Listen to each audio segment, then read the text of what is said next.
Today, we discuss the impossible recovery of Galaxy 4 Episode 3, William Hartnell almost being fired, Dalek spin-offs, and how audio copies exist of missing episodes.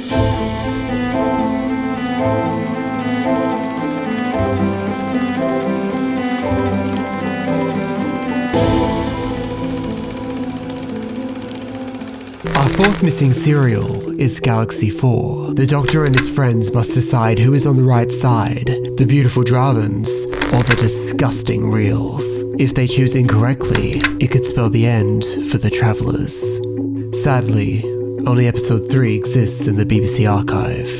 So, what does exist? David Holman's recordings are of the highest quality for this episode, and were also recorded by Alan Wilson and James Russell. Episode 3 was in possession of Terry Burnett, who was unaware of its missing status in the BBC archive, and had it stored in their personal archive since the 80s. A copy was produced in 2011 when a friend and Doctor Who fan, Ralph Montague, brought up Doctor Who. The final 30 seconds and the end credits were missing from this print. This serial also contains the longest surviving clip from missing episodes. 6 whole minutes of episode 1 was kept by a fan, John Vincent Rudsky, after creating a documentary titled Who's Doctor Who, and the clips was given to them to use in the program. 10 seconds of off-air recordings were created by an Australian fan in the 60s, which also exists in the BBC archive. 3 prints of Galaxy 4 were shipped out. Australia returned their copy to the BBC in 1975. The 2011 rediscovered episode 3 was most likely the Australian print. Sierra Leone returned their print also. Galaxy 4 could possibly exist in Singapore, but more than likely it was destroyed. It wasn't just on the planet's surface where tension was bubbling. Verity Lambert was in the process of handing over the show to John Wiles, and with the original director Mervyn Pinfield falling ill and being replaced by Derek Martinus, it all became a bit too much for everyone involved. It didn't help that the main cast disliked William M's script. It apparently got to a point where John Wiles threatened to fire William Hartnell on the spot. Thankfully, that didn't happen. Peter Purves has famously said that the original script was intended for the Doctor, Ian, Barbara and Vicky, and he was lumped with the lines written for Barbara. He felt as if this was very out of character and was very vocal about this. So, what's the best way of viewing Galaxy 4 today? The surviving episode Airlock, which is episode 3, was released as a bonus feature in the special edition of the Aztecs, and alongside it was a cut-down version of the other 3 episodes. If you don't care for 100% accuracy, the cut-down version is a joy to watch. If you're looking for what was exactly transmitted without any cuts, Loose Cannon's Galaxy 4 Recon is what you're looking for. It was reconstructed in 1999 as LC-11. The BBC cut-down version was made by Derek Hanley, who is part of the Loose Cannon reconstruction team. Their original cut was of all 4 episodes, so an updated Loose Cannon reconstruction of Galaxy 4 exists, but it's unavailable to be released to the public due to copyright. The audio version narrated by Peter Purves was released in 1999 and re-released in 2010. It was novelized as Galaxy 4 in 1986. Let's talk audio recordings. Thankfully, all copies of the missing episode soundtrack exist in the archive. But how is that?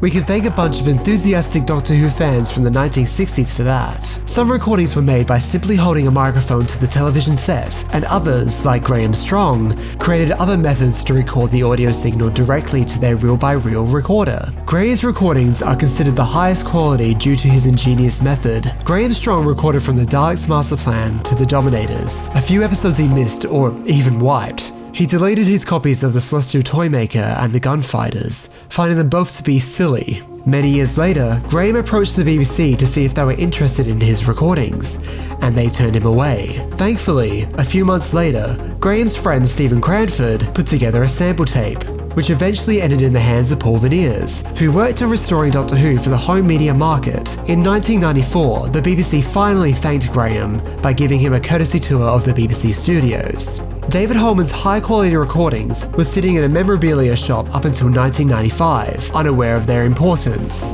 His recordings were especially important due to the fact they covered the earlier Hartnell stories, such as Marco Polo. For up to that point, they only existed in low quality. David Holman also had a copy of The Celestial Toymaker, which was wiped by Graham Strong. Brian Pierce, upon discovering these, emailed a fellow Doctor Who fan, Alan Groves, who emailed Richard Devellin. Eventually, the group convinced David Holman to loan the BBC the tapes so they could get a copy for the archive. David was also thanked with a courtesy tour of the BBC studios. Our fifth missing serial is Mission to the Unknown. An agent from the Space Security Service is investigating reports of a Dalek saucer sighting, only to discover a base on Kemball teeming with life. This is only the beginning of the Daleks' master plan. Sadly, this singular episode story is missing in its entirety. So, what does exist? The highest quality audio for Mission to the Unknown was by David Butler. Butler's recordings were limited due to financial issues because he was a schoolboy at the time. He chose to record episodes which he felt were important.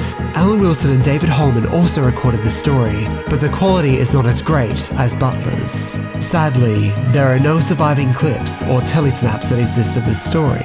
We have no surviving images of the main space security agents, so we don't know what their costumes look like. Loose Cannon used the suits from the Sontaran experiment as a base for their reconstruction. 2 prints of Mission to the Unknown were made. Mysteriously, both prints are unaccounted for. The Australian print was never broadcast, so it is likely that it was either returned or destroyed. But there is a small possibility Mission to the Unknown was aired in Singapore in 1972.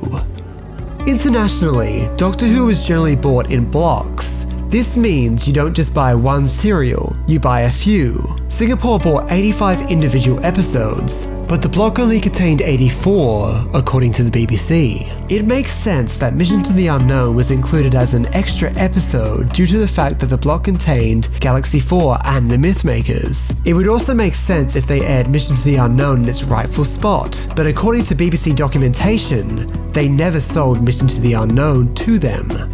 Curious. Behind the scenes, William Hartnell was about to embark on a mission to the unknown of his own, with a new producer at the reins.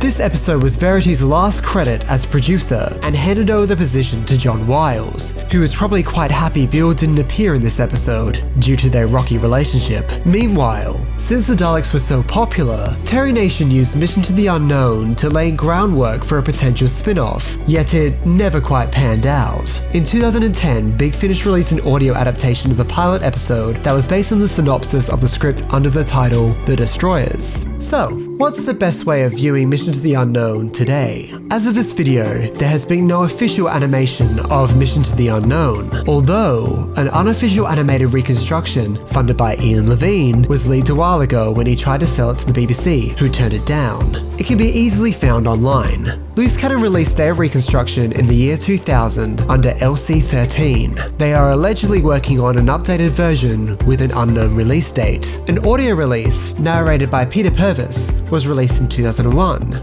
It is to be released alongside the Daleks Master Plan on vinyl in 2019. This episode was novelised as part of the Daleks Master Plan story, published in 1989. Our sixth missing serial is The Mythmakers. When the TARDIS lands in Troy, 1200 BC, the Doctor is mistaken to be the god Zeus. He is forced to assist the Greek army to help invade the city of Troy. The Doctor has an ingenious idea, a giant decoy horse. But surely, that's just a myth. All 4 episodes of this serial are sadly missing. So, what does exist? The highest quality audio recordings were made by David Holman, with alternative audio by Richard Landon, who only recorded episode 4. Sadly, no tele-snaps exist of this story, and very few photos exist. Most of the photos that have been released are of different angles of similar shots. Luckily, the Australian fan who created off-air recordings also has a few clips recorded from episodes 1, 2 and 4. In 1992, the original Trojan Horse prop was found, and these photos were taken by David Howie. 3 prints of the Mythmakers were sold internationally. Australia and Sierra Leone returned their prints to the BBC, and Singapore's copy was possibly returned or junked. Its fate is currently unknown. The war between the Greeks and the Trojans was nothing compared to the conflict brewing on set. The Hartnell vs. Wiles beef was only just beginning. Maureen O'Brien's contract was nearing its renewal date, and when she returned to work after her vacation, she was shocked to find out The Mythmakers was to be her final story. She wasn't too upset over this, due to the dissatisfaction with previous scripts. e.g. Galaxy 4. Allegedly, John Wiles chose to terminate her contract due to her complaints of that serial. William Hartnell, upon hearing this news, was incredibly upset. Matters were made worse due to his failing health and frustration in the lack of things to do in his stories. So, what is the best way to view The Mythmakers? Sadly, The Mythmakers, as of this video, has not been officially animated by the BBC. Loose Cannon has reconstructed this story twice, LC03 and LC26. In 2001, a narrated audio of this story by Peter Purves was released, and was re-released in 2010. It was novelised in 1989. Which of these stories would you like to see return to the archive most? Join us next episode as we foil the Daleks' master plan, witness the massacre, and play a game with the Celestial Toymaker. Follow me on Twitter or subscribe to my channel for more Doctor Who content.